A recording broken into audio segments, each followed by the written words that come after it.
미국 최고 명문대 하버드 강의실. 교수님, 한국은 지금 대통령이 없는 거 아닙니까?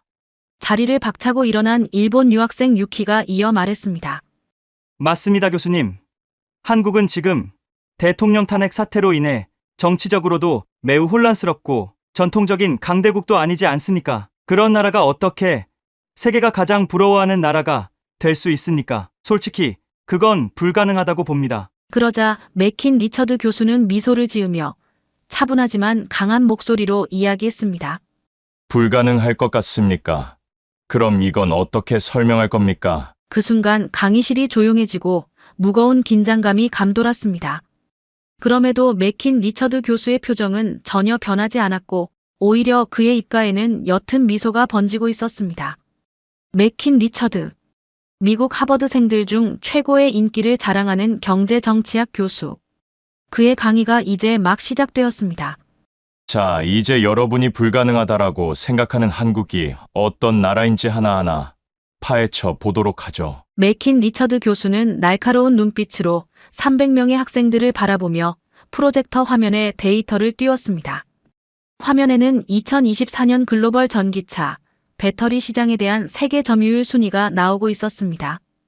점유율 1위 한국 LG에너지솔루션, 2위 중국 CATL, 3위 한국 삼성 SDI, 4위 한국 SK온. 학생들 사이에서 웅성거림이 들렸습니다. 몇몇은 놀란 표정으로 자료를 바라보고 있었습니다. 보시다시피 세계 전기차 시장의 심장은 대한민국이 쥐고 있습니다. 여러분들은 이게 얼마나 무서운 건지 알고 있습니까? 리처드 교수의 목소리가 강의실에 울려 퍼졌습니다. 그리고 말을 이어갔습니다. 전기차 시장은 단순한 자동차 산업이 아닙니다. 에너지, 환경, 군사, 경제의 미래를 좌우하는 기술이죠. 지금 미국, 유럽, 중국, 일본 모든 강대국들이 배터리 패권을 놓고 혈투를 벌이고 있습니다. 그런데 놀랍게도 이 전쟁에서 앞서 있는 나라가 바로 대한민국입니다. 화면이 전환되며 유럽과 미국에 세워진 LG에너지솔루션 공장의 모습이 나타났습니다. LG에너지솔루션은 세계 최대 자동차 기업들과 손을 잡았습니다. GM, 포드, 폭스바겐, 볼보 모두가 한국 기업 없이는 미래를 꿈꿀 수 없게 됐죠. 자동차 강국들이 한국 기업에 의존하고 있는 상황입니다. 미국 학생 에밀리가 손을 들었습니다. 근데 교수님, 중국의 CATL이 세계 1위라는 기사도 봤는데요. 좋은 지적입니다. CATL은 중국 시장 덕분에 양적으로는 앞설 수 있습니다. 하지만 고밀도, 고안전성, 차세대 기술에서는 한국이 앞서고 있어요. 더 작고, 더 가볍고, 더 오래가는 배터리, 이건 수십 년간 쌓아온 노하우의 결과물이죠. 교수는 목소리를 낮추며 강조했습니다. 글로벌 자동차 기업들이 CATL보다 한국 기업들을 더 신뢰한다는 점이 중요합니다. 이게 진짜 실력입니다. SK온은 포드와 함께 전고체 배터리를 개발 중입니다. 충전 시간은 절반으로, 주행거리는 2배로, 화재 위험은 제로에 가깝게. 이것이 상용화되면 전기차 시장은 완전히 바뀔 겁니다. 화면에 독일 고급 전기차 내부가 클로즈업되고 파워드 바이 삼성 SDI 로고가 나타났습니다. BMW, 아우디 같은 독일의 프리미엄 브랜드들도 삼성 SDI를 선택했습니다. 독일의 자존심을 내려놓은 거죠. 리처드 교수는 강단 중앙에 서서 선언하듯 말했습니다. 한국은 전기차의 엔진이 아니라 심장을 쥐고 있습니다. 심장이 멈추면 차는 움직이지 않아요. 앞으로의 10년, 배터리를 지배하는 차가 세계를 움직일 겁니다. 그리고 그 중심에 한국이 있습니다. 유키는 아무 말도 못하고 조용히 노트북을 켰습니다. 이건 우연이 아닙니다. 2008년 글로벌 금융위기로 세계 기업들이 투자를 줄이고 움츠릴 때 삼성과 LG는 오히려 배터리 분야에 과감한 투자를 단행했습니다. 세계가 멈췄을 때 한국은 한 발 더 나아갔던 거죠. 화면에 나타난 한국 배터리 기업들의 연구개발비 그래프는 가파르게 상승하고 있었습니다.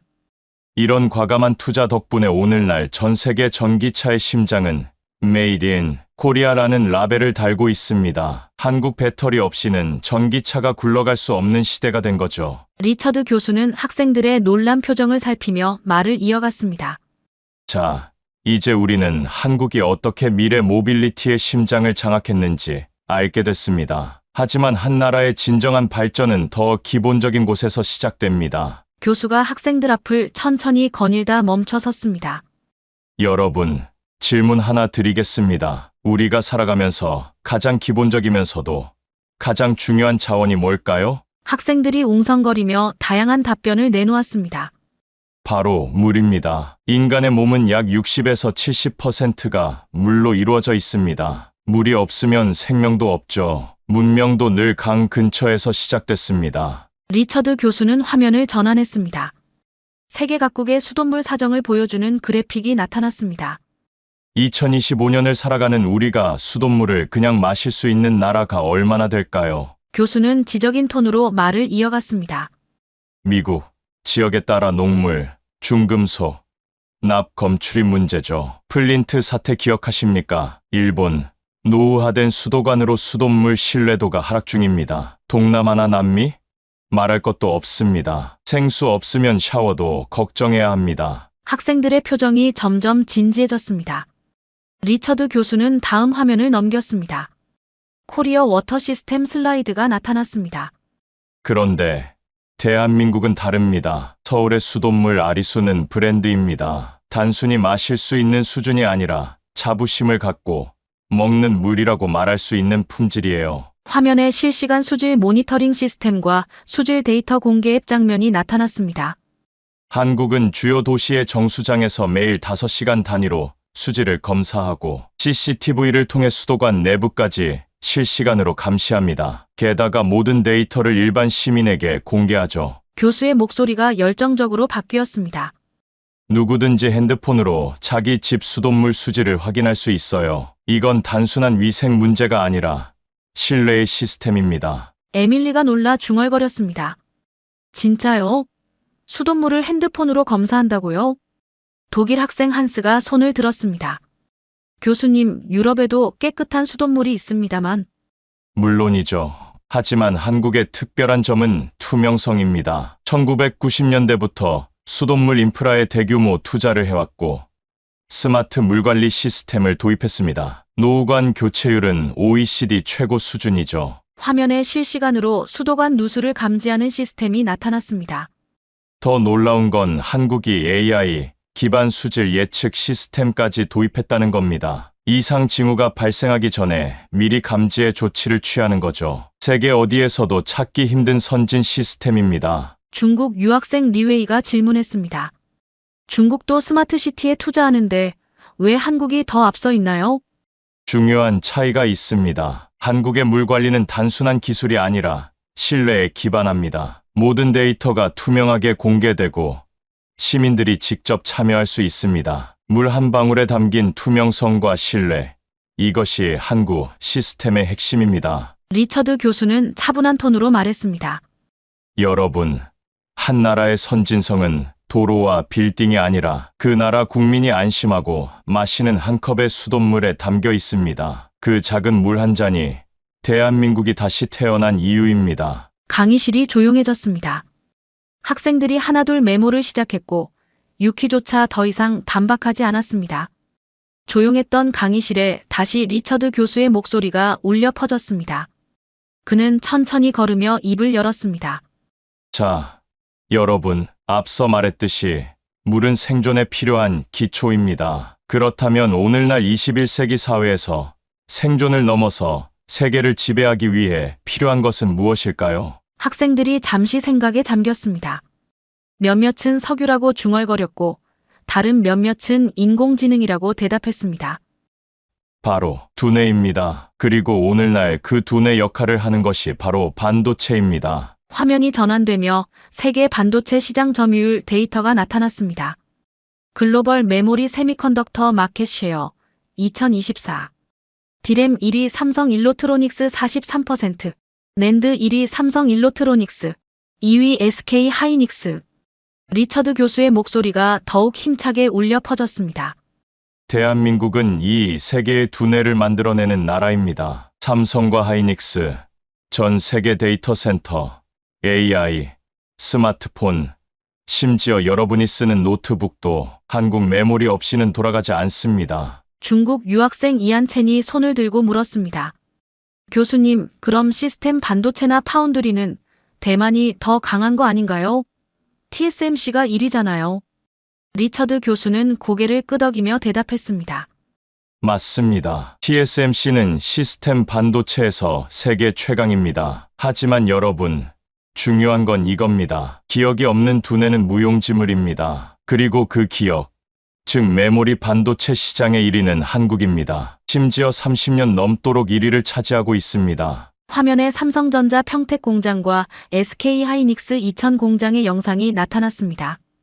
거대한 무균실과 첨단 설비들이 끝없이 펼쳐지는 모습이었죠.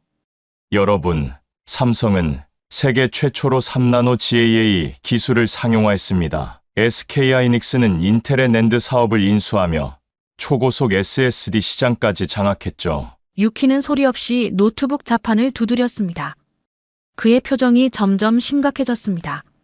이 반도체 없이는 AI도 없고, 전기차도 없고, 5G도 없고, 자율주행도 없습니다. 세계는 점점 디지털화되고, 그 디지털의 중심엔 한국의 반도체가 있습니다. 교수는 잠시 말을 멈추고 학생들의 표정을 살폈습니다. 모두 진지한 눈빛으로 그의 말에 집중하고 있었습니다. 여러분은 반도체가 얼마나 중요한지 제대로 알고 있습니까? 2021년 세계적인 반도체 부족 사태를 기억하시나요? 자동차 공장들이 멈췄고, 전자제품 가격이 폭등했죠. 그 당시 세계 경제의 운명을 쥐고 있던 것이 바로 한국의 반도체 기업들이었습니다. 리처드 교수는 화면을 다시 전환했습니다. 이번엔 한국 반도체 산업의 역사를 보여주는 타임라인이 나타났습니다. 1983년 삼성은 64K 디램 개발에 성공합니다. 당시 모두가 미친 짓이라고 말했죠. 한국 같은 후발주자가 첨단 반도체를 만든다는 건 불가능하다고. 그러나 이제는 어떻습니까? 반도체 없는 한국을 상상할 수 없게 됐습니다. 독일 학생 마르쿠스가 손을 들었습니다. 그런데 교수님, 유럽과 미국도 지금 반도체 산업에 막대한 투자를 하고 있습니다. 이 격차가 유지될까요? 리처드 교수는 의미심장한 미소를 지었습니다. 좋은 질문입니다. 하지만 기술 격차라는 건 하루아침에 좁혀지지 않습니다. 한국 기업들은 이미 다음 세대인 2나노, 1나노 공정을 준비 중입니다. 이건 마치 달리기에서 한국이 이미 두 바퀴나 앞서 달리고 있는 상황과 같습니다. 리처드 교수는 슬라이드를 띄웠습니다. 그것은 반도체 하나가 세계 각국으로 퍼져나가는 모습을 보여주는 애니메이션이었습니다. 반도체 하나가 만들어내는 가치는 실로 어마어마합니다. 그리고 그 중심에 한국이 있다는 사실 꼭 기억하시기 바랍니다. 리처드 교수가 잠시 강의실 뒤편을 바라보다가 천천히 말문을 열었습니다. 여러분, 상상해봅시다. 당신이 갑자기 심한 복통을 느낍니다. 미국 병원에 가면 어떤 일이 벌어질까요? 학생들이 피식 웃으며 웅성거렸습니다. 몇몇은 이미 경험해본 듯 고개를 저었습니다. 예약, 최소 3일 걸립니다. 응급실, 진료비 수천 달러 청구됩니다. 보험이 있어도 청구서가 날아오고 의사가 이건 보험 안 됩니다라고 하죠. 미국 학생 에밀리 스콧이 씁쓸하게 손을 들었습니다. 교수님, 저도 지난달에 병원 가서 간단한 검진 받았는데요. 검사 하나에 700달러 나왔어요. 게다가 며칠 후에 또 청구서가 더 왔어요. 학생들 사이에서 탄식이 터져 나왔습니다. 모두가 에밀리의 상황에 공감하는 듯 했습니다. 리처드 교수가 리모컨을 눌러 화면을 전환했습니다. 화면에 코리아 헬스 시스템이라는 슬라이드가 등장했습니다. 이제 한국으로 가보죠. 화면에는 한국병원 로비와 빠르게 움직이는 접수, 진료, 검사 시스템의 영상이 나타났습니다. 대한민국에서는 동네 병원 진료비가 평균 5,000원, 대형 병원도 기본 진찰료가 1만 원 내외입니다. 학생들이 놀란 표정을 지었습니다. 심지어 당일 예약, 당일 검사, 당일 결과까지도 가능합니다. 중국 학생 이한첸이 놀라움을 감추지 못했습니다. 말도 안 돼요. 미국에선 MRI 한 번 찍으려면 몇 주 걸리잖아요. 한국은 다릅니다. 의료 시스템이 속도와 정확성, 그리고 공공성을 동시에 잡은 나라예요. 전 국민이 건강보험이 있어 소득에 따라 자동 감면되고 급한 경우엔 의료진이 먼저 움직입니다. 화면에는 새벽 2시 응급실에서 환자를 맞이하는 한국 의료진의 모습이 나타났습니다. 리처드 교수는 조용히 강조하듯 말했습니다. 한국은 아픈 사람에게 먼저 손을 내밉니다. 그리고 그 손은 너무도 빠르고 정확하고 따뜻합니다. 강의실이 조용해졌습니다. 에밀리는 살짝 눈시울을 붉히며 중얼거렸습니다. 우리 엄마가 그런 나라에 살았더라면. 그 말에 더 깊은 침묵이 강의실을 감쌌습니다. 리처드 교수는 교탁에 손을 얹고 조용히 말했습니다. 여러분, 진짜 선진국이란 돈 있는 사람만 치료받는 나라가 아닙니다. 누구나 아플 수 있고 누구나 치료받을 수 있는 나라. 그게 바로 대한민국입니다. 학생들은 누구도 장난치지 않고 모두의 눈빛이 진지했습니다. 교수는 계속해서 설명했습니다. 한국의 의료 시스템은 그저 싸고 빠른 것이 아닙니다. 수술 성공률과 암 생존율도 세계 최고 수준을 자랑합니다. OECD 국가 중 위암, 대장암, 간암 치료에서 최상위권이죠. 화면이 다시 바뀌어 세계 유수의 의료 저널에 게재된 한국 의료기술 논문들이 나타났습니다.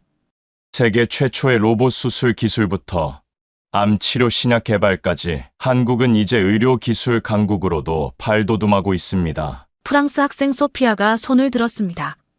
하지만 교수님, 유럽도 사회보험 시스템이 잘 갖춰져 있잖아요. 맞습니다. 하지만 유럽의 의료 시스템은 기다림이라는 문제를 해결하지 못했습니다. 영국의 NHS는 일부 수술 대기 시간이 1년이 넘죠. 한국은 의료 접근성과 속도, 품질 모두를 균형 있게 발전시켰습니다. 리처드 교수가 슬라이드를 보여주었습니다. 코로나19 기간 동안 세계에서 가장 빠르게 검사와 치료 시스템을 구축한 한국의 모습이었습니다. 코로나19는 각국의 의료 시스템을 시험대에 올려놓았습니다. 그리고 한국은 그 시험에서 가장 뛰어난 성적을 거뒀죠. 드라이브스루 선별진료소, 신속한 역학조사, 그리고 투명한 정보 공개, 이 모든 것이 한국 의료 시스템의 증가를 보여주었습니다. 리처드 교수가 교탁 앞으로 걸어 나오며 갑자기 손을 들어 질문했습니다. 자, 여기서 질문 하나. 이 강의실에 유튜브라는 플랫폼을 모르는 사람 있습니까? 학생들이 웃으며 고개를 저었습니다. 일부는 피식 웃었죠. 없죠. 전 세계 수십억 명이 보는 플랫폼, 유튜브. 근데 이걸 보려면 뭐가 필요하죠? 학생들 중 누군가가 조용히 중얼거렸습니다. 인터넷. 리처드 교수는 고개를 끄덕이며 미소 지었습니다.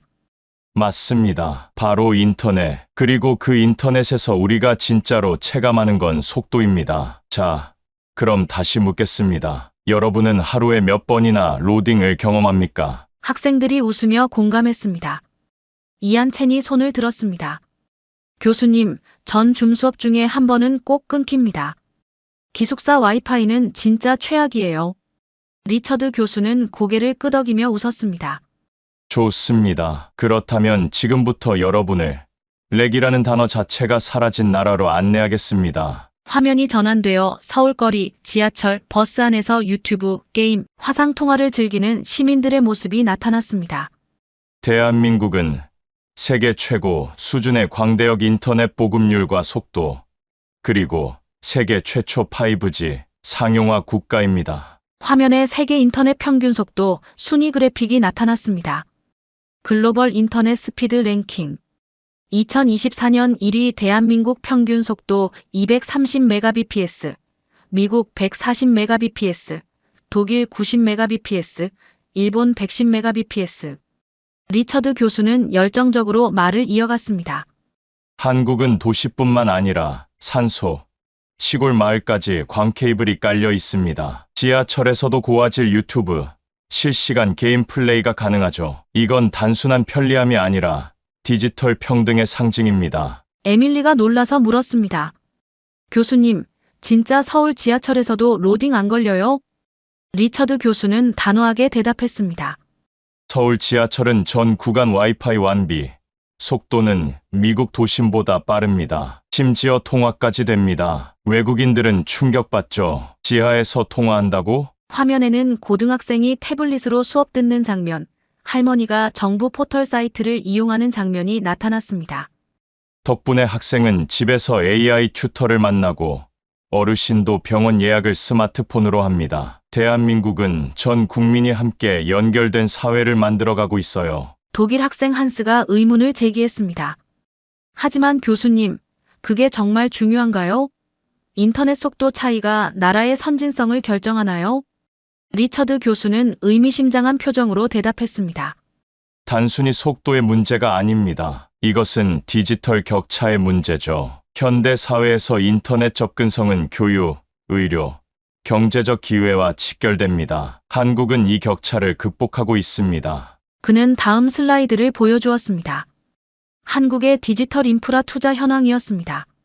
한국은 디지털 뉴딜이라는 국가 전략으로 AI, 빅데이터, 5G 인프라에 수십조 원을 투자하고 있습니다. 특히 농어촌 지역, 도서 지역까지 초고속 인터넷을 확장하는 데 중점을 두고 있죠. 중국 학생 리웨이가 손을 들었습니다. 중국도 5G 기지국을 많이 건설하고 있는데 한국과 무엇이 다른가요?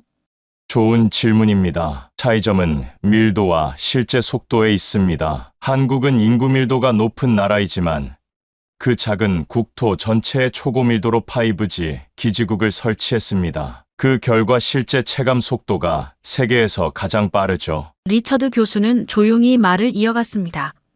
여러분, 대한민국은 단지 빠른 나라가 아닙니다. 모든 국민이 빠른 세상에 함께 도달할 수 있는 나라입니다. 그게 바로 한국입니다. 강의실이 조용해졌습니다. 학생들은 깊은 생각에 잠긴 듯 했습니다. 다시 한번 리처드 교수는 강의실 뒤편으로 천천히 걸어가며 지금까지와는 다른 조용하고 음침한 목소리로 말하기 시작했습니다. 여러분, 혹시 밤늦게 혼자 골목길을 걸은 적 있습니까? 몇몇 학생이 고개를 끄덕였습니다. 일부는 긴장된 표정을 짓기도 했습니다. 그 순간 가장 먼저 떠오른 감정이 뭔가요? 잠시 정적이 흘렀습니다. 그리고 누군가가 조용히 말했습니다. 두려움. 맞습니다. 두려움, 예측할 수 없는 위험, 그리고 아무도 도와줄 수 없는 순간. 교수는 리모컨을 눌러 슬라이드를 띄웠습니다. 화면에 세계 주요 도시 범죄율 비교표가 등장했습니다. 글로벌 메이저 시티즈 세이프티 랭킹. 2024년 서울 세계 2위 범죄율 최저. 뉴욕 18위, 파리 23위, 런던 29위, 로스앤젤레스 36위. 리처드 교수는 진지한 표정으로 학생들을 바라봤습니다. 대한민국, 특히 서울은 세계에서 가장 안전한 대도시 중 하나입니다. 그 이유는 뭘까요? 화면이 전환되어 서울 시내 골목에 설치된 방범 CCTV 화면이 나타났습니다. 서울에는 1만 대 이상의 고화질 방범 CCTV가 있습니다. 단순 감시가 아닙니다. 실시간 관제센터에서 이상 움직임을 분석하고 사고 발생 시 경찰이 수분 내 출동합니다. 화면에는 실제 실시간 관제센터와 다중 모니터링 화면이 클로즈업되었습니다. 이건 단순한 기술이 아니라 시민을 지키겠다는 국가의 의지입니다. 미국 학생 에밀리가 조용히 손을 들고 물었습니다. 근데 교수님, CCTV가 너무 많으면 감시받는 느낌 들지 않나요? 리처드 교수는 조용히 미소 지으며 대답했습니다.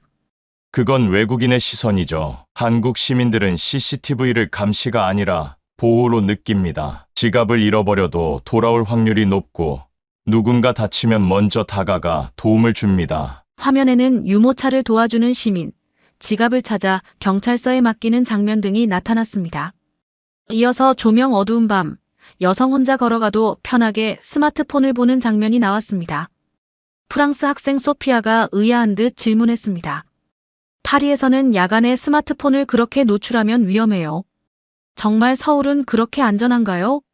통계가 말해주고 있습니다. 서울의 밤거리 범죄율은 파리의 4분의 1 수준입니다. 특히 여성과 노약자를 대상으로 한 범죄는 현저히 낮습니다. 교수는 다음 슬라이드로 넘어갔습니다. 이번에는 세계 주요 도시의 분실물 회수율 통계였습니다. 서울의 분실물 회수율은 약 80%에 달합니다. 미국 뉴욕이나 유럽의 주요 도시들이 30% 내외인 것과 비교하면 놀라운 수치죠. 독일 학생 한스가 의구심을 표했습니다. 그건 단순히 CCTV 때문이 아니라 문화적 차이 아닐까요? 정확한 지적입니다. 기술만으로는 안전한 사회를 만들 수 없습니다. 한국의 진짜 힘은 시민의식에 있어요. 교수는 화면을 전환했습니다.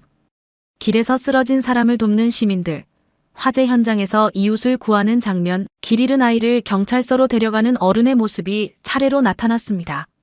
한국 사회에는 정의라는 문화적 가치가 있습니다. 타인의 고통을 자신의 일처럼 느끼고 함께 해결하려는 정신이죠. 이런 의식이 CCTV, 경찰력과 결합해 세계 최고 수준의 치안을 만들어냈습니다. 리처드 교수가 이어 말했습니다.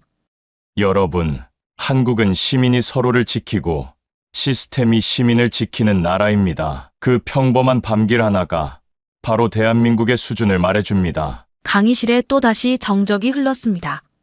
유키는 살짝 고개를 숙이고 있었고 에밀리는 조용히 고개를 끄덕였습니다. 리처드 교수가 고개를 살짝 젖힌 채 학생들을 바라봤습니다. 여러분, 이제 마지막 질문을 해보겠습니다. 시간을 돈처럼 쓸 수 있는 나라, 그게 어떤 나라일까요? 학생들이 잠시 생각에 잠겼습니다. 이안첸이 조심스레 말했습니다. 항공편이 많은 나라요? 좋은 시도입니다. 하지만 오늘 제가 보여드릴 나라는 비행기보다 정확하고 자동차보다 빠르며 출퇴근조차 시속 300km로 가능한 나라입니다. 화면이 전환되자 KTX가 한반도 남단을 가로지르며 질주하는 장면, 이어 SRT 열차 내부의 고요한 승차감이 나타났습니다. 한국의 KTX와 SRT 고속철도 시스템은 단순한 교통수단이 아닙니다. 시간과 공간을 압축한 기술의 결정체입니다. 화면에 주요 고속철 노선 지도가 등장했습니다. 서울 부산, 서울 광주, 서울 목포 등. 서울에서 부산까지 약 400km, KTX는 단 2시간 15분이면 도착합니다. 그리고 그 지연율은 0.1% 미만, 정시 출발, 정시 도착이 당연한 나라입니다. 일본 학생 유키가 반쯤 감탄한 얼굴로 물었습니다.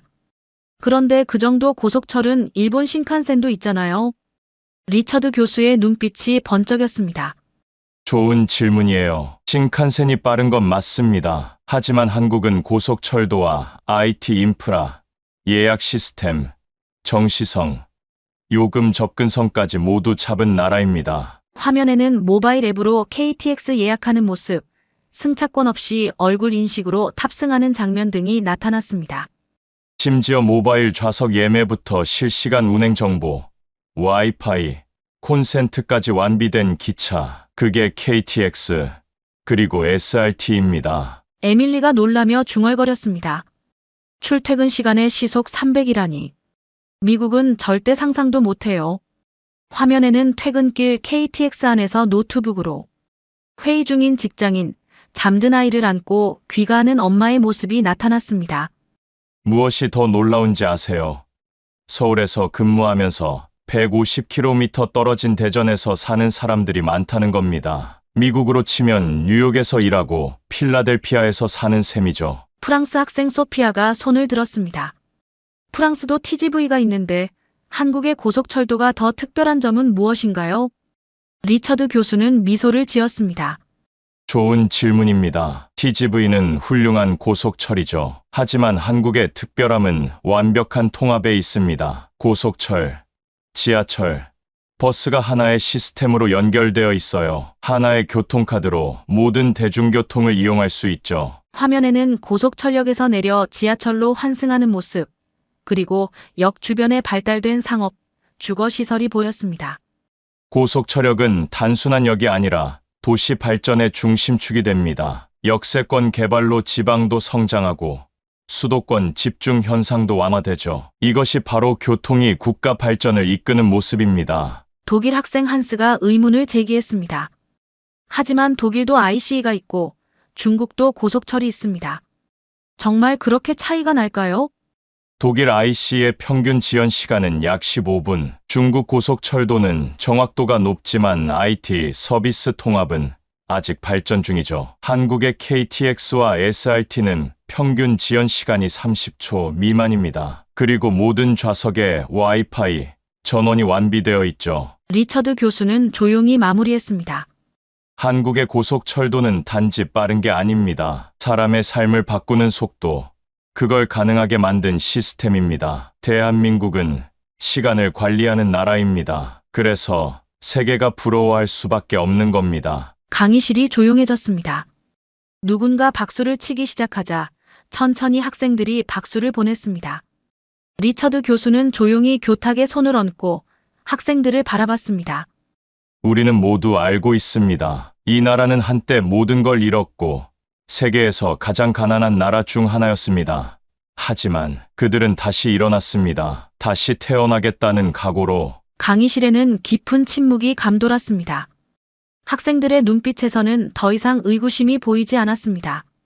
대한민국은 배터리 기술로 미래 모빌리티의 심장을 쥐었고 수돗물조차 브랜드가 될 정도로 완벽한 품질을 추구했습니다. 세계의 두뇌인 반도체를 만들어내고 의료 시스템으로 생명을 지키며 세계 최고의 인터넷 인프라로 디지털 미래를 선도하고 있습니다. 시민들은 안전한 거리에서 서로를 배려하고 고속철도는 국토의 시간과 공간을 압축했습니다. 리처드 교수는 잠시 말을 멈추고 깊은 숨을 내쉬었습니다. 아시아의 작은 나라가 전쟁의 폐허에서 원조를 받던 나라에서 세계를 이끄는 나라로 거듭났습니다. 그리고 지금 세계는 그들을 대한민국이라 부릅니다. 이제 묻겠습니다. 이런 나라가 세계가 부러워하지 않을 이유가 있을까요? 강의실은 완전한 침묵에 휩싸였습니다. 그리고 천천히 학생들이 일어나 다시 박수를 치기 시작했습니다. 심지어 유키마저도 일어나 격하게 박수를 보냈습니다. 벽에 걸린 시계가 강의 종료 시간을 알렸지만 아무도 자리를 뜨지 않았습니다. 그들은 방금 들은 이야기들을 생각하며 새로운 시선으로 한국을 바라보기 시작했습니다. 안녕하세요. 감동 테라스 주인장 김소희입니다. 오늘 영상 어떠셨나요? 오늘 우리가 함께한 이 강의는 단순한 지식 전달이 아니라 대한민국이라는 나라가 어떻게 불가능을 현실로 바꿔냈는지 그 기적 같은 여정을 다시 되새겨보는 시간이었습니다. 작은 반도체에서 시작해 배터리, 의료, 인터넷, 심지어 수돗물까지 대한민국은 이제 더 이상 작은 나라가 아닙니다. 전 세계가 한국을 주목하고 전 세계가 한국에게 배우며 전 세계인이 부러워하는 나라가 됐습니다. 이 영상을 보시는 우리 구독자분들께서도 우린 왜 대한민국을 더 자랑스럽게 여겨야 하는가? 그 답을 조금은 찾으셨길 바랍니다. 구독과 좋아요 한 번씩 꾹 눌러주시고요. 댓글도 많이 남겨주세요. 그럼 두 번째 이야기 시작하겠습니다. 여기는 독일 명문대 홈볼트 대학교 강의실. 한국이 유럽을 추월했다고요? 독일 학생 마르쿠스가 비웃으며 이야기를 이어갔습니다. 유럽이 아시아의 그 작은 나라에게 밀린다고요? 교수님, 그건 말도 안 됩니다. 프랑스에서 유학 온 소피아도 덧붙여서 말했습니다. 그건 불가능합니다. 한국은 유럽을 따라올 수 없어요. 그러자 드미트리 교수는 미소를 지으며 차분하지만 강한 목소리로 이야기했습니다. 불가능하다고요? 그럼 이건 어떻게 설명할 겁니까? 그 순간 강의실이 조용해지고 무거운 긴장감이 감돌았습니다. 그럼에도 교수님의 표정은 전혀 변하지 않았고 오히려 그의 입가에는 옅은 미소가 번지고 있었습니다. 1810년에 설립된 훔볼트 대학교. 아인슈타인과 헤겔이 걸었던 이 캠퍼스에서 새로운 역사가 쓰여지고 있었죠. 노란 은행잎이 거리를 수놓은 그날, 드미트리 교수의 경제학 강의실에서는 세계 경제, 패러다임의 변화를 주제로 열띤 토론이 벌어지고 있었습니다. 여러분, 오늘은 매우 특별한 강의가 될 것 같군요. 드미트리 교수는 날카로운 눈빛으로 300명의 학생들을 바라보며 말을 이어갔습니다. 스크린에는 세계 경제 강국들의 이름이 하나씩 나타났죠. 미국, GDP 세계 1위. 중국, GDP 세계 2위. 일본, GDP 세계 3위. 독일, GDP 세계 4위. 자, 여러분은 어떤 나라가 미래의 경제를 주도할 것이라고 생각하시나요? 독일 학생 마르쿠스가 자신감 있게 대답했습니다. 당연히 미국과 중국의 양강 구도가 계속될 것 같습니다. 이유도 하나의 경제권으로 본다면 충분히 경쟁력이 있죠. 프랑스에서 온 소피아도 의견을 보탰습니다. 저는 유럽의 가능성을 높게 봅니다. 우리는 오랜 역사와 전통, 그리고 탄탄한 제조업 기반을 가지고 있으니까요. 학생들 사이에서 동의하는 웅성거림이 들렸습니다. 그때였습니다. 드미트리 교수가 의미심장한 미소를 지으며 말했죠. 흥미로운 의견들입니다. 하지만 여러분, 우리가 간구하고 있는 매우 중요한 나라가 있습니다. 강의실이 순간 조용해졌습니다. 바로 대한민국입니다. 그 말을 들은 학생들의 표정이 순식간에 의아함으로 가득 찼습니다. 독일 학생 한스는 약간 비웃는 듯한 어조로 물었죠. 교수님, 한국이요? 인구가 5천만도 안 되는 작은 나라가 무슨... 드미트리 교수는 날카로운 눈빛으로 한스를 바라보며 대답했습니다. 한스 군, 당신의 그 생각이 바로 우리 유럽이 가진 가장 큰 약점입니다. 오만함과 현실 안주, 그리고 변화를 두려워하는 마음이죠. 스크린에 한국의 최근 30년간 GDP 성장 그래프가 나타났습니다. 가파른 상승 곡선을 보며 학생들의 눈이 커졌죠. 여러분, 이제부터 제가 들려드릴 이야기는 어쩌면 당신들의 세계관을 완전히 뒤집어 놓을지도 모릅니다. 한국이 어떻게 유럽을 추월했는지, 그리고 왜 우리가 그들을 따라잡기 어려운지를 말이죠. 강의실 뒤쪽에 앉아있던 한국 교환학생 민지가 살짝 미소를 지었습니다. 그녀는 이미 알고 있었을까요? 자신의 조국이 이룩한 놀라운 성과들을요. 자, 이제 시작해볼까요? 한국이 유럽을 뛰어넘은 진짜 이유를.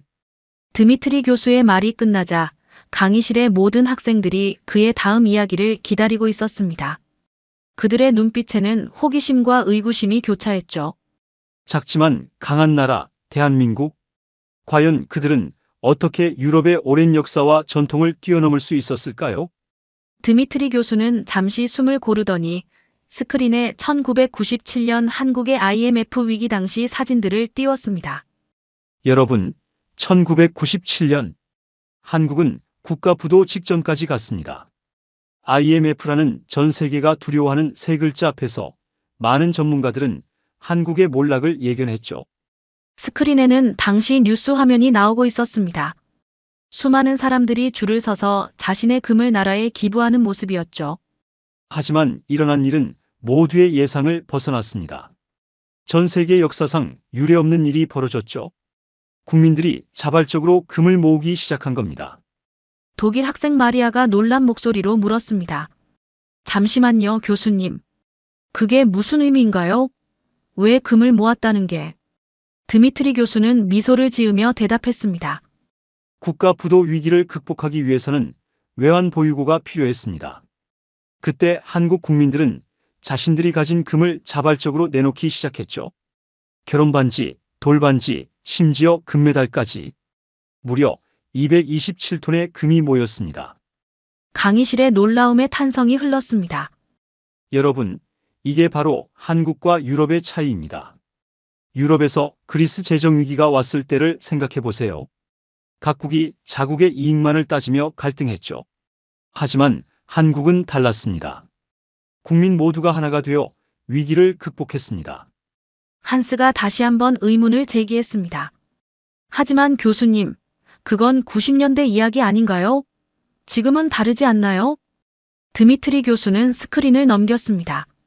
이번에는 2020년 코로나19 대유행 당시의 모습이 화면에 나왔습니다. 최근의 예를 들어볼까요? 2020년 코로나19가 전 세계를 강타했습니다. 유럽은 어땠나요?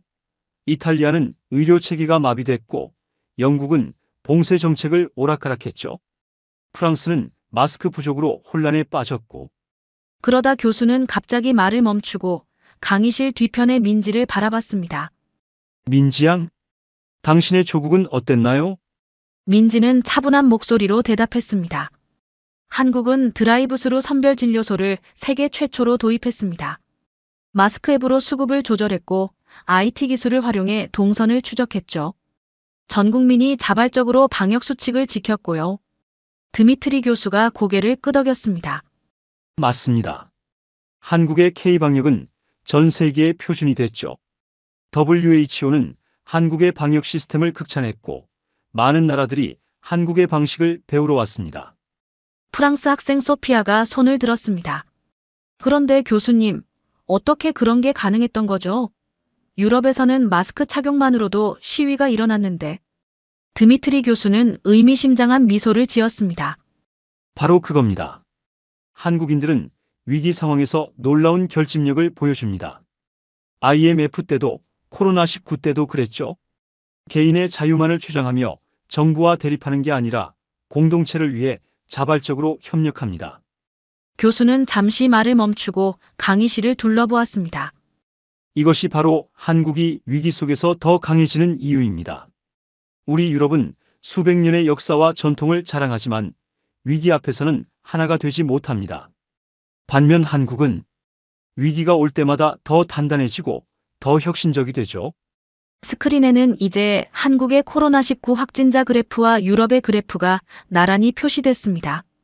그 차이는 너무나 명확했죠. 자, 이제 우리는 한국이 얼마나 빠르게 움직이는 나라인지 알게 됐습니다. 하지만 이건 시작에 불과합니다. 다음으로는 더 놀라운 이야기가 기다리고 있죠. 강의실의 학생들은 이제 한국이라는 나라를 새로운 시선으로 바라보기 시작했습니다. 작은 나라라고만 생각했던 편견이 하나둘 깨지고 있었죠. 그리고 이것은 시작에 불과했습니다. 드미트리 교수는 자신의 스마트폰을 꺼내 들었습니다. 제가 어젯밤 독일 아마존에서 책 한 권을 주문했습니다. 배송 예상일이 4일 후네요. 민지양, 한국에서는 어떤가요? 민지는 웃으며 대답했습니다. 한국에서는 보통 다음 날 아침에 받아볼 수 있어요. 늦어도 이틀이면 배송되죠. 새벽 배송을 선택하면 밤 11시에 주문해도 다음 날 아침 7시 전에 받을 수 있고요. 강의실이 술렁였습니다. 불가능할 텐데요. 한스가 고개를 저었습니다. 물류 시스템상 그건 말이 안 됩니다. 드미트리 교수는 빙그레 웃었습니다. 한스군, 당신의 그 불가능하다는 말이 바로 우리가 뒤처지고 있는 이유입니다. 한국은 어떻게 하면 가능할까를 고민하죠. 스크린에 쿠팡과 마켓컬리의 물류 시스템 영상이 나타났습니다. 한국의 이커머스 기업들은 자체 물류센터를 건설했습니다. AI와 로봇을 도입하고 실시간 교통 상황을 분석해 최적의 배송 루트를 찾아내죠. 심지어 날씨까지 고려합니다. 이게 바로 초격차입니다. 소피아가 궁금한 듯 물었습니다. 초격차라는 게 무슨 뜻인가요? 좋은 질문입니다. 단순히 앞서가는 것이 아닙니다. 다른 경쟁자들이 따라올 수 없을 만큼의 격차를 만드는 거죠. 다른 예를 들어볼까요? 교수는 스크린을 넘겼습니다. 이번에는 5G 보급률 그래프였습니다. 보시다시피 한국의 5G 보급률은 95%에 달합니다. 반면 유럽 평균은 45%, 미국은 65%에 머물러 있죠. 더 놀라운 건 뭔지 아십니까? 한국은 이미 6G 개발에 착수했다는 겁니다. 일본에서 온 타나카가 손을 들었습니다. 일본도 기술 강국이라고 하는데 왜 한국만 이렇게 빠른가요? 드미트리 교수는 고개를 끄덕였습니다. 핵심을 찌르는 질문입니다. 일본도 뛰어난 기술력을 가졌지만 의사 결정이 느립니다. 수많은 회의와 검토, 승인 절차. 반면 한국은 어떻죠? 민지가 대답했습니다. 한국에서는 빨리빨리라는 말을 자주 씁니다. 단순히 서두른다는 뜻이 아니라 효율적으로 일을 처리한다는 의미죠. 결정이 내려지면 바로 실행에 옮깁니다. 정확합니다. 교수가 말을 이었습니다. 예를 들어볼까요? 코로나 백신 예약 시스템. 유럽은 시스템 구축에만 몇 달이 걸렸습니다. 한국은 2주 만에 완벽한 시스템을 만들어냈죠. 스크린에는 이제 서울의 스마트시티 이미지들이 떠올랐습니다. 공공 와이파이, 전자정보 서비스, 교통카드 시스템. 이 모든 것들이 한국에서는 이미 일상이 됐습니다. 여러분, 혹시 베를린에서 택시를 탈 때 현금이 필요하다는 걸 아시나요? 학생들이 고개를 끄덕였습니다. 하지만 서울에서는 모든 택시에서 카드는 물론 모바일 결제까지 됩니다. 심지어 길거리 포장마차에서도 QR코드로 결제가 가능하죠. 마리아가 의아한 듯 물었습니다. 그런데 교수님, 그렇게 빠른 변화가 위험하지는 않나요? 사회적 혼란이나 부작용은 없나요? 드미트리 교수는 잠시 생각에 잠겼다가 대답했습니다. 물론 부작용도 있습니다. 하지만 한국은 그 부작용을 두려워하지 않습니다. 문제가 생기면 바로 해결 방안을 찾아내죠. 반면 우리 유럽은 부작용을 우려해 시도조차 하지 않는 경우가 많습니다. 교수는 잠시 말을 멈추고 창밖을 바라봤습니다. 여러분, 우리가 자부심을 가진 유럽의 전통과 안정성이 어쩌면 우리의 발목을 잡고 있는 건지도 모릅니다. 한국이 만들어가는 초격차, 그들은 이제 거스를 수 없는 흐름이 되어가고 있습니다. 강의실은 무거운 침묵에 잠겼습니다. 학생들의 눈빛에서는 이제 더 이상의 의심이나 반박이 보이지 않았습니다. 대신 경이로움과 약간의 두려움이 느껴졌죠. 자, 이제 더 충격적인 이야기로 넘어가 볼까요? 한국의 교육 시스템이 어떻게 이 모든 것을 가능하게 만들었는지. 드미트리 교수는 저녁 10시에 서울 풍경을 보여주는 영상을 틀었습니다. 도시 곳곳에서 불빛이 반짝이는 건물들, 그리고 그 안에서 공부하는 학생들의 모습이었죠. 여러분, 이게 바로 서울의 평일 저녁 풍경입니다. 독일에서는 상상하기 힘든 광경이죠. 한스가 의아한 표정으로 물었습니다. 저 건물들은 다 무엇인가요? 학원이라고 부르는 사교육 시설입니다. 정규 수업이 끝난 후에도 학생들은 여기서 추가 학습을 합니다. 민지양, 당신도 이런 경험이 있나요? 민지는 잠시 회상하는 듯한 표정을 지었습니다. 네, 저는 고등학생 때 보통 새벽 1시까지 공부했어요. 아침 8시에 등교해서 오후 4시까지 정규 수업을 듣고 그 후에는 야자 시간과 학원 수업.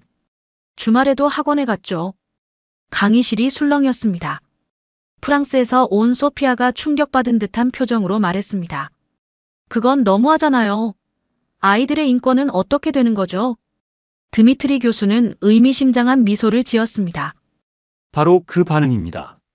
우리 유럽인들의 전형적인 반응이죠. 하지만 잠시 결과를 볼까요? 스크린에 OECD 학업 성취도 평가 결과가 나타났습니다. 수학, 과학, 독해 능력, 모든 분야에서 한국은 최상위권입니다.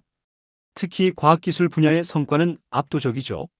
삼성, 현대, LG와 같은 세계적 기업들이 끊임없이 혁신을 이뤄낼 수 있는 이유가 바로 여기에 있습니다. 마리아가 손을 들었습니다. 하지만 교수님, 그런 극심한 경쟁이 학생들의 행복을 해치지 않나요? 드미트리 교수는 고개를 끄덕였습니다. 좋은 지적입니다. 실제로 한국의 청소년 행복도는 OECD 국가 중 하위권에 속합니다. 하지만 여기서 우리가 주목해야 할 점이 있습니다. 교수는 스크린을 전환했습니다. 이번에는 각국의 사회계층 이동성 지표였습니다. 보시다시피 한국은 교육을 통한 계층 이동이 가장 활발한 나라 중 하나입니다. 가난한 집의 자녀도 열심히 공부하면 의사, 판사, 교수가 될 수 있죠. 유럽의 많은 국가들이 여전히 계급 사회의 흔적을 보이는 것과는 대조적입니다. 타나카가 궁금증을 표했습니다. 일본도 교육열이 높다고 하는데 한국과는 어떤 차이가 있나요? 결정적인 차이가 있습니다. 교수가 대답했습니다. 일본의 교육이 수능과 조화를 강조한다면 한국의 교육은 도전과 혁신을 추구합니다. 실패를 두려워하지 않는 도전 정신, 끊임없는 자기 개발. 이것이 바로 한국 교육의 특징이죠. 민지가 보충 설명을 했습니다. 한국에서는 공부가 제일 쉬웠어요라는 말이 있어요. 사회에 나가서 겪는 경쟁은 입시 경쟁보다 더 치열하다는 뜻이죠. 그만큼 어릴 때부터 경쟁과 도전을 배웁니다. 드미트리 교수는 깊이 공감한다는 듯 고개를 끄덕였습니다. 맞습니다. 한국의 교육 시스템은 단순히 지식을 전달하는 것이 아닙니다. 끊임없이 목표를 향해 달려가는 습관, 실패에도 다시 일어서는 회복력, 그리고 항상 최고를 추구하는 마인드를 키워주죠. 교수는 잠시 말을 멈추고 학생들을 둘러보았습니다. 여러분, 우리는 종종 한국의 교육 시스템을 비인간적이라고 비판합니다. 하지만 그들은 이미 우리가 상상하지 못한 미래를 준비하고 있는지도 모릅니다. 4차 산업혁명 시대, AI와 경쟁해야 하는 시대. 과연 누가 더 잘 준비되어 있을까요? 강의실은 무거운 침묵에 빠졌습니다. 학생들의 표정에서는 이제 비판이나 의문보다는 깊은 생각에 잠긴 모습이 역력했습니다. 자, 이제 우리는 한국의 성공이 우연이 아니라는 것을 알게 됐습니다. 그렇다면 다음은 무엇일까요? 한국이 어떻게 반도체와 IT 산업에서 세계를 지배하게 되었는지 그 놀라운 이야기를 들려드리겠습니다. 드미트리 교수는 주머니에서 최신형 스마트폰을 꺼냈습니다. 여러분, 이 작은 기기 하나에 담긴 반도체의 가치가 얼마인지 아십니까? 잠시 침묵이 흐르자 교수는 계속 말을 이어갔습니다. 이 안에는 약 1000개가 넘는 반도체가 들어 있습니다. 그리고 이 중 대부분은 한국 기업이 만든 것이죠. 스크린에는 세계 반도체 시장 점유율 그래프가 나타났습니다. 메모리 반도체 시장에서 삼성전자의 점유율은 44%, SK 하이닉스는 31%, 두 회사를 합치면 75%가 넘습니다. 사실상 한국의 독점 시장이죠.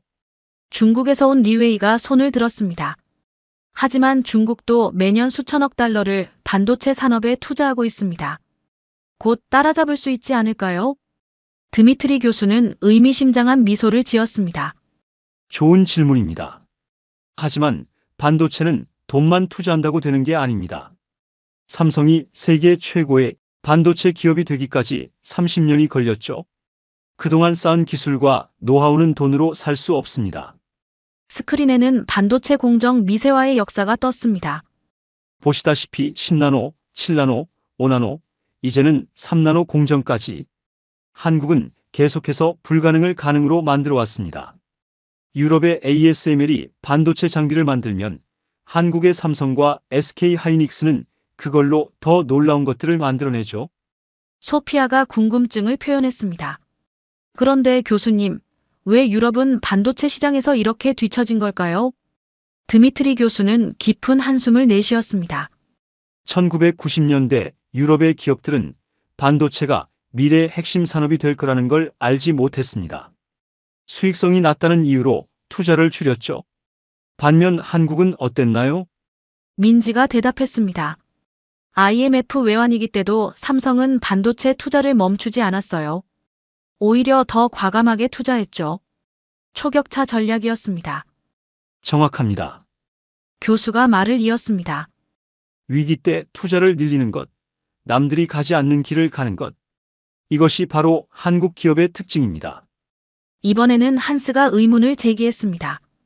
하지만 AI 시대에는 소프트웨어가 더 중요하지 않을까요? 하드웨어의 시대는 저물어가는 것 아닌가요? 드미트리 교수는 환하게 웃었습니다. AI를 구동하는 데 필요한 게 뭔지 아십니까? 바로 고성능 반도체입니다. 챗GPT 같은 AI 한번 실행하는데 수천 개의 반도체가 필요하죠. 게다가 교수는 스크린을 넘겼습니다. 이번에는 한국의 IT 서비스 기업들이 나왔습니다.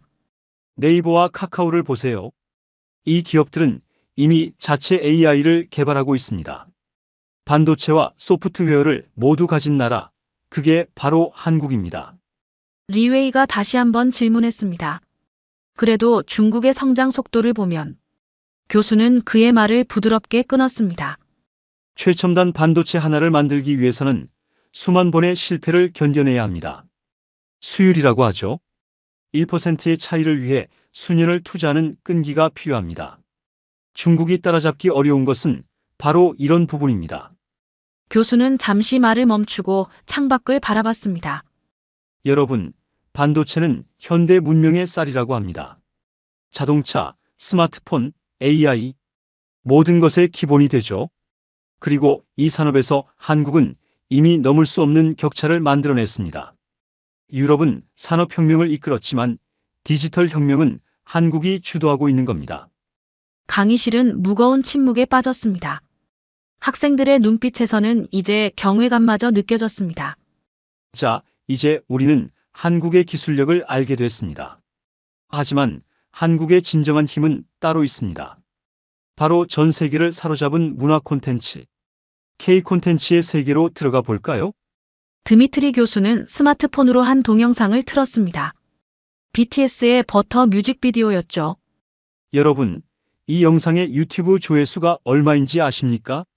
8억 뷰가 넘습니다. 전 세계 인구의 10%가 본 셈이죠. 소피아가 웃으며 말했습니다. 저도 BTS의 팬이에요. 파리에서 콘서트를 했을 때 12시간을 줄 서서 티켓을 구했죠. 드미트리 교수는 고개를 끄덕였습니다. 프랑스는 문화 강국입니다.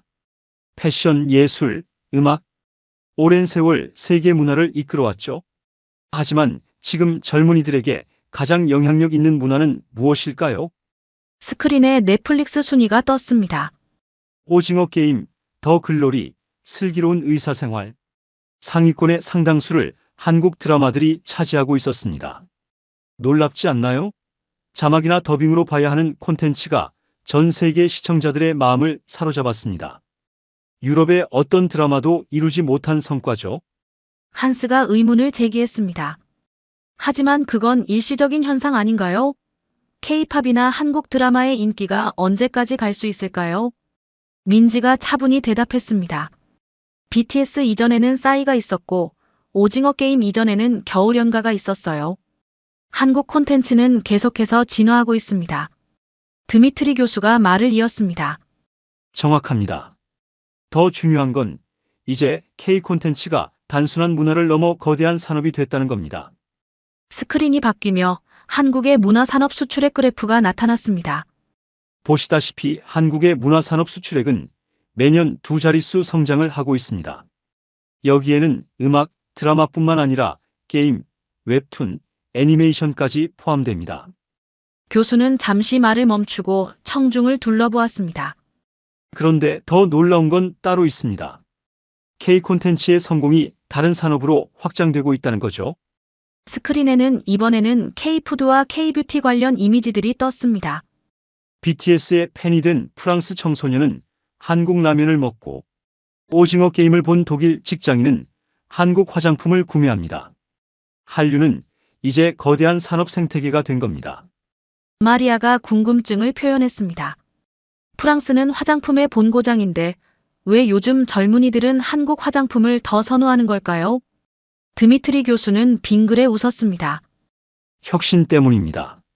비비크림, 파운데이션 쿠션. 이런 제품들은 한국 기업들이 최초로 개발했죠. 프랑스가 전통을 고수하는 동안 한국은 계속해서 새로운 것을 만들어냈습니다. 리웨이가 의아한 듯 물었습니다. 그런데 교수님, 음식도 마찬가지인가요? 중국이나 일본 음식이 더 유명하지 않나요? 흥미로운 질문입니다. 교수가 대답했습니다. 실제로 통계를 보면 한국 음식의 세계화는 최근 10년 사이에 폭발적으로 성장했습니다. 특히 젊은 층에서 인기가 높죠. 김치, 떡볶이, 불고기. 이제는 전 세계 어디서나 찾아볼 수 있는 음식이 됐습니다. 교수는 스크린을 다시 한번 전환했습니다. 이번에는 세계 각국의 한식당 증가 추이였습니다.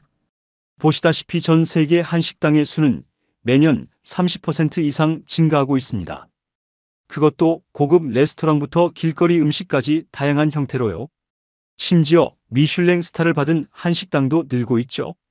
소피아가 흥미롭다는 듯 말했습니다. 파리에서도 요즘 한국 식당에 가려면 예약을 해야 해요. 특히 MZ세대 사이에서는 필수 맛집이 됐죠. 드미트리 교수는 의미심장한 표정을 지었습니다. 바로 그겁니다. 한국은 단순히 문화를 수출하는 게 아닙니다. 라이프 스타일을 수출하고 있는 거죠.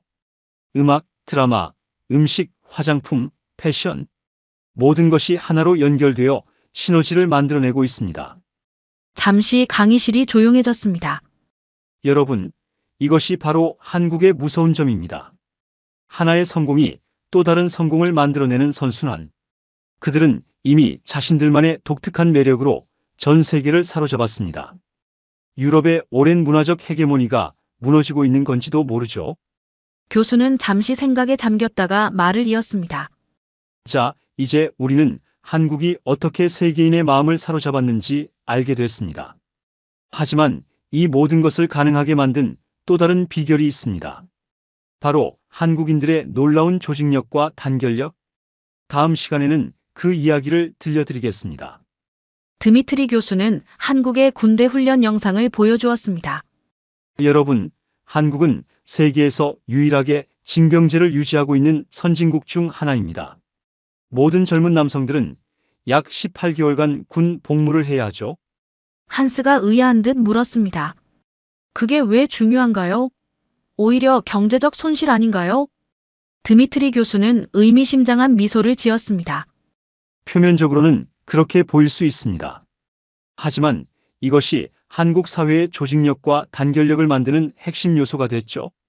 스크린에는 삼성전자의 반도체 공장 영상이 나왔습니다. 보세요.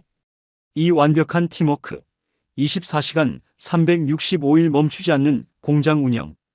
이게 가능한 이유가 뭘까요? 바로 군대에서 배운 조직력 때문입니다. 민지가 보충 설명을 했습니다. 한국에서는 군대 다녀왔다는 말이 중요한 의미를 가져요.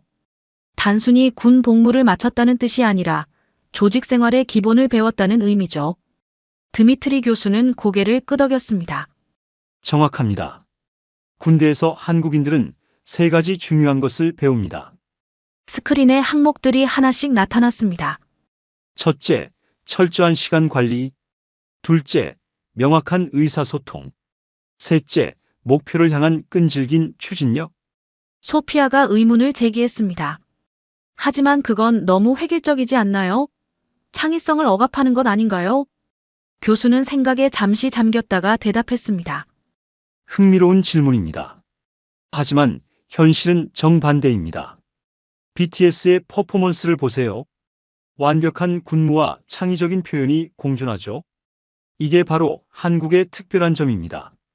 스크린은 이번에는 현대자동차의 생산 라인으로 바뀌었습니다. 유럽의 자동차 공장과 한국의 공장은 큰 차이가 있습니다. 유럽에서는 개인의 전문성이 중시되죠. 하지만 한국에서는 전체의 조화가 더 중요합니다. 그리고 놀랍게도 이것이 더 높은 생산성으로 이어지고 있습니다.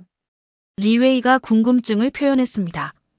중국도 집단주의 문화가 강한데 한국과는 어떤 차이가 있나요? 결정적인 차이가 있습니다. 교수가 대답했습니다. 한국의 조직 문화는 자발적 헌신에 기반합니다. 강제가 아닌 자발성, 이것이 핵심이죠. 교수는 스크린을 전환했습니다. 2002년 월드컵 당시 붉은 악마 응원단의 모습이었습니다. 보세요. 수백만 명이 자발적으로 거리로 나와 응원합니다. 아무도 강요하지 않았는데도 모두가 하나가 되죠. 이런 현상을 어떻게 설명할 수 있을까요? 마리아가 감탄하며 말했습니다. 정말 인상적이네요. 하지만 이런 집단성이 때로는 부작용을 낳지 않나요? 드미트리 교수는 진지한 표정으로 대답했습니다. 물론 부작용도 있습니다. 과도한 동조 프레셔나 집단주의의 폐해. 하지만 한국은 이런 단점을 장점으로 승화시키는 데 성공했습니다. 스크린에서 이번에는 스타트업 기업들의 모습이 나왔습니다. 보세요. 최근 한국의 젊은 기업들은 수평적인 문화를 도입하고 있습니다. 하지만 그 속에서도 강한 팀워크와 조직력은 유지되고 있죠. 이것이 바로 한국만의 독특한 조화입니다. 교수는 잠시 말을 멈추고 학생들을 바라봤습니다. 여러분, 우리는 종종 개인주의와 집단주의를 대립적으로 봅니다. 하지만 한국은 이 두 가지를 절묘하게 조화시키는 데 성공했습니다. 군대식 조직력과 창의적 혁신이 공존하는 나라. 이것이 바로 한국의 특별함이자 강점입니다. 강의실은 깊은 생각에 잠겼습니다. 학생들의 눈빛에서는 이제 한국이라는 나라를 새롭게 이해하기 시작했다는 것이 느껴졌습니다. 자, 이제 마지막으로 이 모든 것을 종합해서 우리 유럽이 한국을 따라잡을 수 있을지 그 가능성에 대해 이야기해 보도록 하겠습니다. 드미트리 교수는 깊은 숨을 내쉬며 강단 앞으로 걸어 나왔습니다. 자, 이제 우리는 한국이라는 나라에 대해 많은 것을 알게 됐습니다. 교육, 기술, 문화, 조직력. 그들이 어떻게 유럽을 뛰어넘었는지 보았죠. 스크린에는 지금까지 다룬 내용들이 하나씩 나타났습니다. 위기 속에서 더 강해지는 나라. 초격차를 만드는 빠른 실행력. 세계 최고 수준의 교육열. 반도체와 IT 산업의 절대 강자. 전 세계를 사로잡은 K 콘텐츠. 군대에서 배운 조직력과 단결력. 교수는 잠시 말을 멈추고 창밖을 바라봤습니다. 그렇다면 이제 제가 질문을 드려볼게요. 유럽은 한국을 따라잡을 수 있을까요? 강의실이 무거운 침묵에 빠졌습니다. 한스가 조심스럽게 손을 들었습니다. 교수님, 저는 가능하다고 봅니다. 우리에게는 오랜 역사와 전통이 있고, 드미트리 교수는 부드럽게 그의 말을 끊었습니다. 바로 그겁니다. 역사와 전통. 이것이 우리의 자부심인 동시에 족쇄가 되고 있는 건 아닐까요? 스크린에는 이번에는 유럽의 변화 속도를 보여주는 그래프가 나타났습니다. 디지털 전환에 걸리는 시간, 신산업 육성 속도, 의사결정 과정. 모든 면에서 우리는 너무 느립니다. 왜 그럴까요? 소피아가 대답했습니다. 안정성을 중시하기 때문 아닌가요? 맞습니다. 교수가 말을 이었습니다. 우리는 안정성이라는 이름으로 변화를 두려워합니다. 반면 한국은 민지가 조용히 말을 받았습니다. 한국에서는 변화하지 않는 것이 가장 큰 위험이라고 생각해요. 변화하지 않으면 도태된다는 말을 자주 듣습니다. 드미트리 교수는 의미심장한 표정으로 고개를 끄덕였습니다. 더 중요한 건 한국이 가진 특별한 문화적 DNA입니다. 빨리빨리 문화, 누구보다 먼저 신기술을 받아들이는 개방성, 그리고 위기 앞에서 하나 되는 단결력. 이런 것들은 하루아침에 만들어질 수 없습니다. 마리아가 궁금증을 표현했습니다. 그럼 우리는 영원히 뒤처질 수밖에 없나요? 교수는 미소를 지었습니다. 그건 우리의 선택에 달려 있습니다. 우리가 변화해야 할 것은 단순한 제도나 시스템이 아닙니다. 우리의 사고방식 자체가 바뀌어야 합니다. 스크린에는 이제 미래 산업의 키워드들이 나타났습니다. AI, 메타버스, 우주산업, 바이오테크놀로지. 앞으로 다가올 미래에서는 과거의 영광이 아무런 의미가 없을 것입니다. 지금 이 순간에도 한국은 달리고 있습니다. 그들은 이미 6G를 준비하고 양자 컴퓨터를 개발하고 우주산업에 뛰어들고 있죠. 교수는 잠시 말을 멈추고 강의실을 둘러보았습니다. 여러분, 오늘 우리가 배운 것은 단순히 한 나라의 성공 사례가 아닙니다. 이것은 우리에 대한 이야기이기도 합니다. 우리가 변화하지 않으면 한국과의 격차는 더욱 벌어질 것입니다. 마지막 슬라이드가 나타났습니다. 변화할 것인가, 멈출 것인가. 선택은 우리의 몫입니다. 과거의 영광에 안주할 것인가, 아니면 새로운 도전을 시작할 것인가. 이제 여러분의 생각은 어떠신가요? 강의실은 깊은 생각에 잠겼습니다. 학생들의 눈빛에서는 이제 단순한 호기심이 아닌 진지한 고민이 느껴졌습니다. 오늘 강의는 여기까지입니다. 하지만 우리의 고민은 이제 시작일 것입니다. 감사합니다. 민지는 강의실을 나서며 작은 미소를 지었습니다.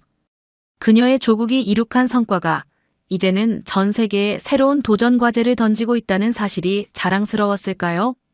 이처럼 한국은 불가능을 가능으로 만들어 왔습니다.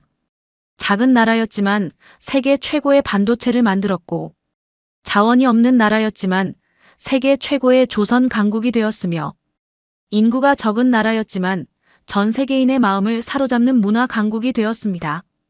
위기가 올 때마다 더 강해졌고, 변화가 필요할 때마다 더 빨리 움직였으며, 불가능해 보이는 목표 앞에서도 절대 포기하지 않았습니다. 한국의 진정한 힘은 바로 여기에 있습니다.